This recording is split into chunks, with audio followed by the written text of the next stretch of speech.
Coming up on this week's edition of the Met Report, we'll show you how Metro honored Martin Luther King Jr. And there's a special celebrity coming to town. We'll tell you which hip-hop mogul is running to Metro.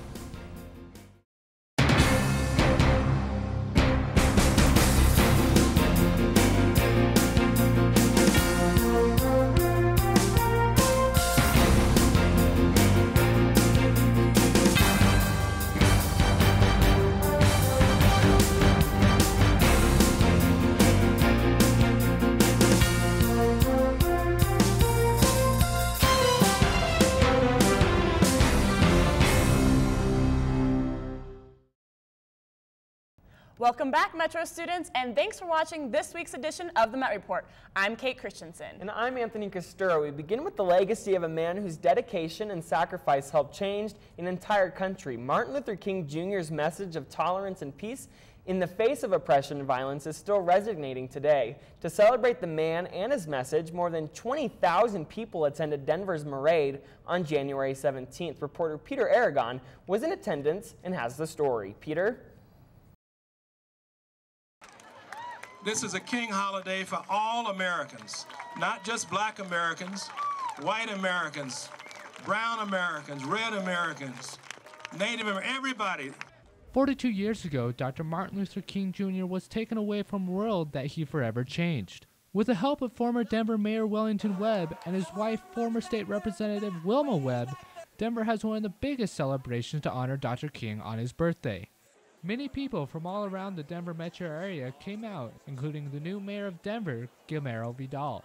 And people like me, or like to have a lieutenant governor who's also Hispanic, we know that we're here directly because of the sacrifice he made. The parade began at Dr. King's statue in City Park with a police escort, and all of the attendees traveled 3 miles down Colfax to Civic Center Park, where the event continued.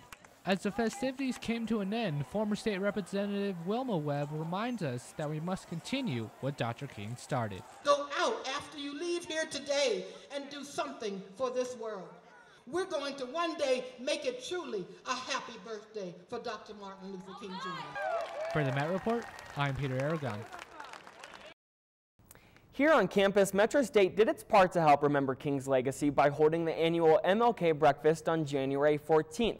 The breakfast, now in its 20th year, focuses on the ideals of social justice and civic engagement that King fought and died for. The event also featured the presentation of the Peace Awards given to members of the community who embody King's message.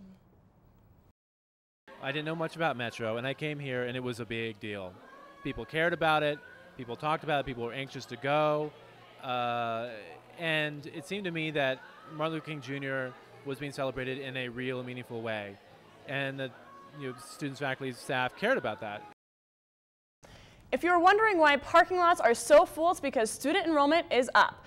As the economy seems to be getting worse, it's not shocking to learn that more and more people are taking their chances and enrolling in college. The high unemployment rate could be the reason why more people are attending colleges in hopes for higher education and higher paying jobs. The statistics for our campus will be released next week.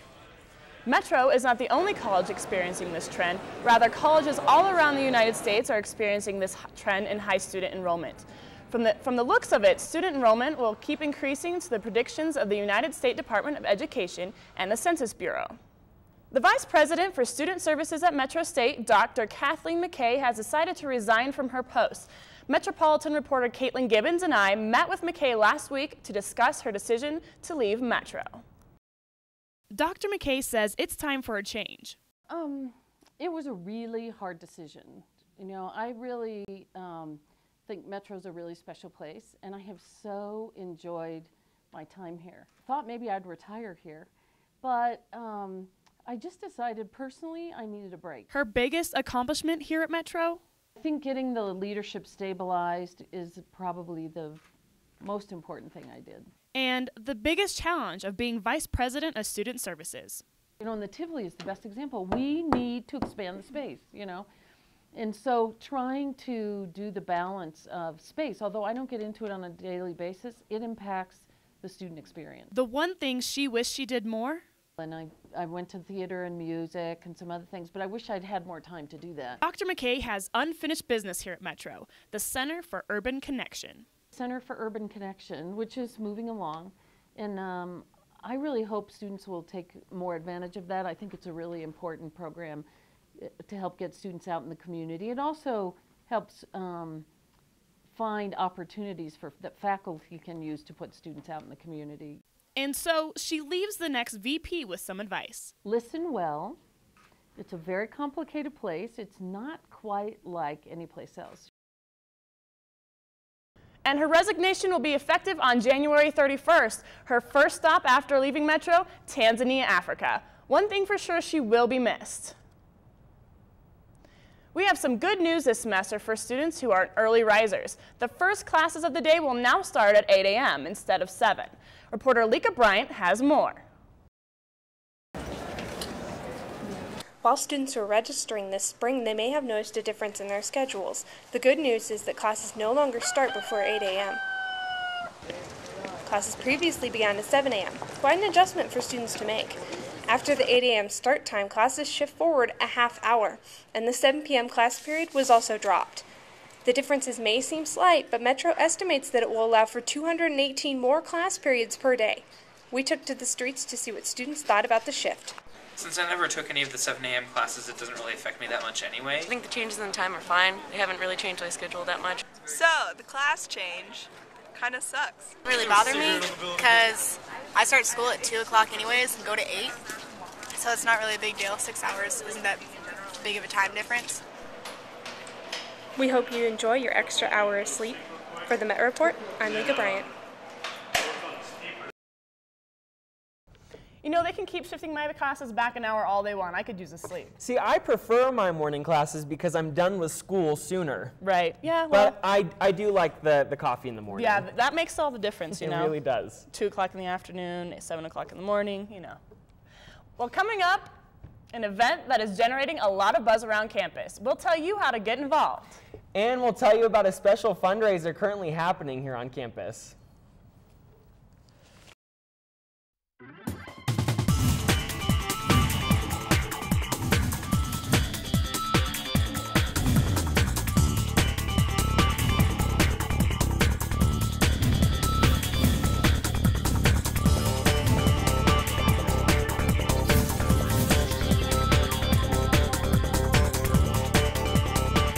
Thanks for watching the Met Report. We'll see you on campus. And we're clear. Good job. From news on campus to news around the world, the Met Report provides stories that you want to see. But who does that, and how is it done? The Met Report is made up of students, and any student can participate. Each semester, the Met Report looks for students who are eager and willing to learn. This is how it works. Each week, we hold a meeting where we develop story ideas that are going to air for that week. Stories are then divided up amongst the teams, and we're ready to go. Hey guys, once the stories are divided up, students head out in teams and gather the information for the story. Once the information is gathered, the story is then edited together for air. Every Friday, the Met Report team comes together to broadcast the week's stories. At the Met Report, you get real-world training, from field reporting to in-studio taping. How much time do we have? 30 seconds. 30 seconds, people. So if you've ever been interested in news reporting or broadcasting, come check out the Met Report and see what it's all about.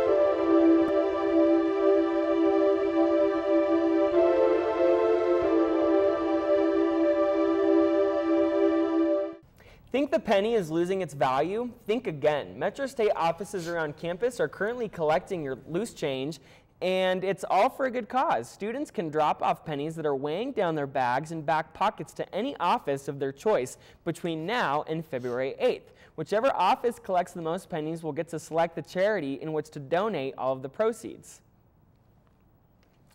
And if you're looking for a specific office to donate to, there's an adorable little piggy starving for pennies in the media department located in Tivoli 313. It seems like every semester, students are in classes they don't want to be in or don't even need. But if you're unaware of the time limit for classes that you need to drop, you may be forced to pay for something you don't want to pay for. The deadline actually is on Monday, the 24th, January, this coming Monday, for 100% refund. Definitely some useful information. I think a lot of students oftentimes forget, so you want to get that money back in its entirety. Exactly. Absolutely. Yeah. When we come back, sportsman Peter Aragon will show you who the new Hall of Fame inductees are at Metro. And Annalisa Blanco is here giving us the much-needed scoop on everything Hollywood. Now back in a moment.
Well, Annalisa, it's not going so well, seeing as that I still work for the Met Report. And speaking of the Met Report, we have an opportunity for you. If you're looking for an amazing experience here on campus while building your resume, consider coming to work for us here at the Met Report. And yes, I know this is a shameless promotion, but we're looking for journalists, editors, reporters, graphic designers, and anyone who wants to experience what it's really like to work in a newsroom. Come by our office in Tivoli 313 and pick up an application. Now, we'll tell you no experience is necessary, but all you do need is some dedication, because you never know, maybe we'll find the next Anderson Cooper. For those 5 individuals and 2 teams to really get recognized here at Metro. Definitely. I know Mears has definitely made a name for herself here on campus. Absolutely. Well, moving on from Metro sports to some Denver sports. It's been happening from Moscow to London, Quebec to Stockholm, and now first for the United States, and it's happening right here in Denver. The Denver Big Air event takes place January 25th and 26th in Civic Center Park. The 2-day event will consist of the world's best skiers and snowboarders and will kick off Mile High Snow Week. The ramp is, now get this, 106 feet high and 296 feet long. Pretty impressive if I do say so myself. The ramp alone is estimated at just about $1 million. And if you Metro students feel like you can't afford the tickets, which range from $45 to $100, there is an opportunity to volunteer, a great way for students to attend the event and really take part in it. For more information and volunteer opportunities, please visit www.denverbigair.com. That's going to be crazy. Yeah, I saw it when it was first being built, and I was like, is that a huge slide? What is that? You know, Chutes and ladders. Right? A whole other perspective. To run and take a jump going down it. Could you imagine going down something that big, though? No, it's kind of scary. Die. Frightening. And I couldn't be on the show anymore. So thanks, everybody, for watching this edition of the Met Report. On behalf of Peter Aragon, Kate Christensen, and Annalisa Blanco, and for the whole Met Report staff, I'm Anthony Kustura. We'll see you on campus. Thanks, everybody.